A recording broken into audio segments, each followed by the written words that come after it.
focusing on quarterbacks as Caesar Sportsbook posted season-long props this week. We'll start with the reigning NFL MVP and his rushing yards. Opened just under 1,000, 999.5. Some early bets have dropped this down to 935.5. He had over 1,200 yards rushing last year, Mike, in just 15 games. What are you projecting based on your math this coming season?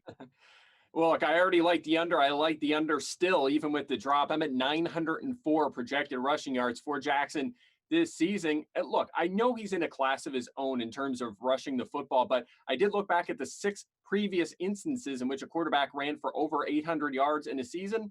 All 6 saw a dip by at least 34% the next season in which they saw extended action.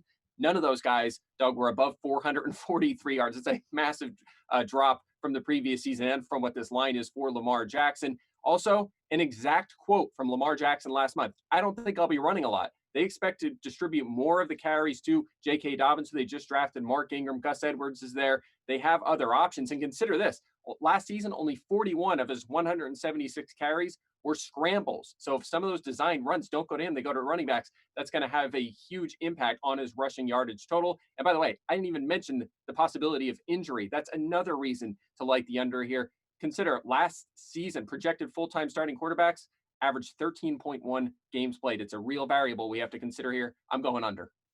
Let's now bring in Joe and Preston. Preston in California, nice outside as well. Must be nice out there. So Preston, Mike Clay on his numbers expects some regression. What are your numbers telling you? I do too. For Lamar Jackson, I think it's an underplay if you bet this. You look at last season, we compared his rushing numbers were around 600 yards for his prop. His passing was only 2,300. We all loved the overs. We were saying, oh, all he has to do is play 11 or 12 games. Well, now they've adjusted. The time to buy on Lamar Jackson and bet on him was last season. Now you're paying a premium where his 900 number for rushing and then I think it's over 3,000 for passing is about right if he were to play 15 or 16. And that's the question, right? The way he plays, he's obviously prone to injury and they have Super Bowl aspirations. They want to make sure they're 100% come playoff time. If he tweaks something, they're going to rest him a few games. So for me, duplicating history or at least getting in that vicinity again with the unlikelihood that he plays a full season, I'd have to bet under for Lamar. Yeah, and Joe, that's where I would lean as well, but over wouldn't shock me. I understand the historical context here, but he's just such a special, dynamic, unique player that I'm not about to get on the under here now that it has moved. So it's a pass for me. What about you? I'll be riding with Mike and Preston by playing the under. Now, after rushing for 1,200 yards last season, this doesn't seem like that big of a number for Lamar Jackson, but 935 rushing yards would still place him top 5 all-time NFL history for rushing yards in a single season at the quarterback position. This is a big, big number for a guy that had 176 rushing attempts last year. You add that to his 401 passing attempts, and like Preston said, that's a lot of opportunity to suffer an injury. Add in the fact that opposing defensive coordinators are going to spend their offseason studying this offensive system. I like the under at 935.5 here, Doug.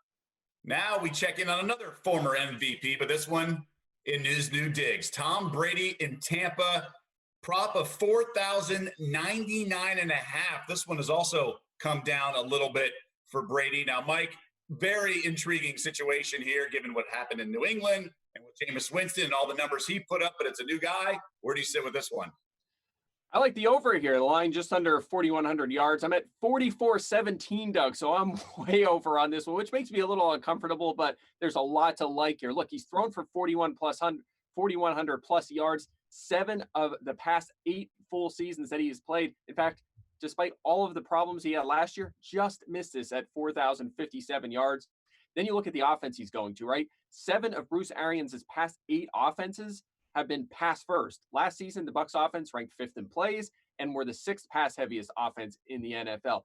And then check out his weapons. Mike Evans, top 10 in average depth of target 5 of his 6 seasons, top 10 in yards per target each of the past 2 seasons. Chris Godwin, 4th best after the catch last season. Rob Gronkowski's back, number 1 in average depth of target among tight ends each of his past 3 seasons. He's never finished lower than 9th, obviously with Tom Brady as his quarterback through all of that. Even O.J. Howard, top 3 in average depth of target all 3 of his seasons. And even one more for you. I got one more. I can go deep here. Potential number 3 wide receiver Tyler Johnson, who they just drafted 3rd in this year's rookie class in yards per route run in college last season. It all points to pushing the ball downfield and throwing a lot. I think he gets over this mark.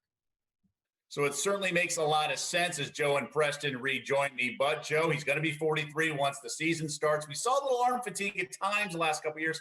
Maybe that's just the sign of the times, but he does have the weapons, as Mike pointed out. Where do you go with this?